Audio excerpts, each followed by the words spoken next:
Bem, gente, para finalizar então a nossa aula de hoje, né? Nós vamos ver aí a transformação da fração decimal em número decimal e do número decimal em fração decimal, que é uma via de mão dupla, né? Nós temos que saber ir e voltar, ou seja, da fração decimal para o número decimal e do número decimal para a fração decimal. Bem tranquilo, é só vocês prestarem atenção direitinho que vocês conseguem assimilar essas duas transformações. Então, veja só, da fração decimal para o número decimal, nós escrevemos o numerador e separamos à direita da vírgula tantas casas quanto são os zeros do denominador. Então, o que quer dizer isso? Eu tenho a fração 42 décimos. Eu escrevo, né, o numerador, no caso aqui, 42. E agora, para virar o número decimal, eu tenho que entrar com a vírgula.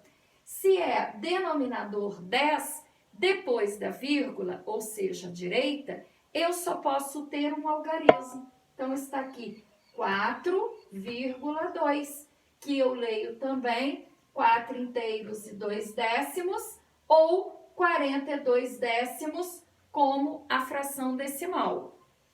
Olha o segundo exemplo, 135 centésimos. Nós escrevemos o numerador, que é 135, e agora, o meu denominador aqui é 100. Aonde vai entrar a vírgula? Eu vou contar aqui dois algarismos e pôr a vírgula. Eu começo a contar da direita para a esquerda, ó. 1, 2. Então, vai ficar 1 inteiro e 35 centésimos ou 135 centésimos, né? Esta leitura é devido à fração ali decimal. 418 milésimos. Eu escrevo 418 e como eu tenho, né, denominador 1000, significa que eu tenho que ter à direita da vírgula 3 algarismos. Então, eu vou contar 1, 2, 3. Mas eu não posso colocar a vírgula aqui sem ela estar acompanhada do zero. Então, 0,418, que eu leio 418 milésimos. Bem simples, né, gente? Agora, quando a quantidade de algarismos do numerador não for suficiente para colocar a vírgula, acrescentamos zeros à esquerda do número, ou seja, temos que completar com zero. Então, olha, 29 milésimos.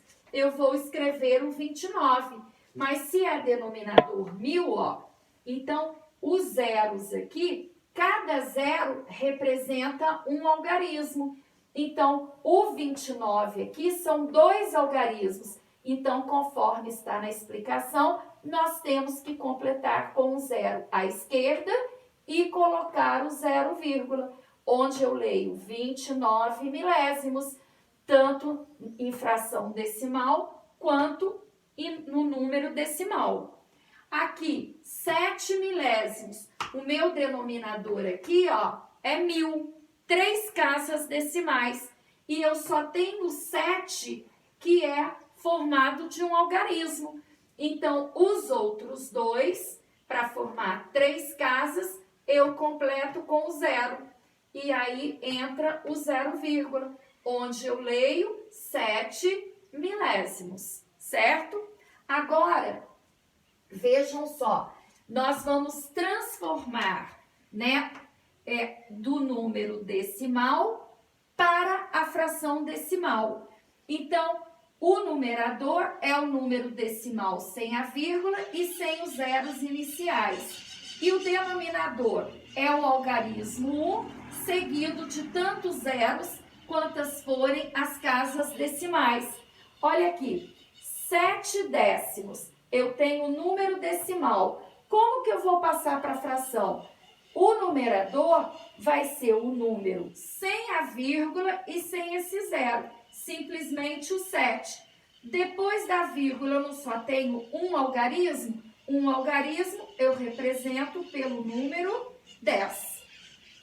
8,34, que eu leio 8 inteiros e 34 centésimos. O numerador, eu vou escrever 834, eu retirei a vírgula. E o denominador, eu não tenho dois algarismos depois da vírgula, então o meu denominador vai ser 100. Aqui na letra C, eu tenho 5 milésimos. O meu numerador aqui vai ser apenas o número 5. Eu descarto os zeros e a vírgula. E o denominador, eu não tenho depois da vírgula 3 algarismos? 3 algarismos é representado por 1000, onde eu leio 5 milésimos. Então, é só prestar atenção. Se você tem depois da vírgula um algarismo, é denominador 10. 2 algarismos, denominador 100.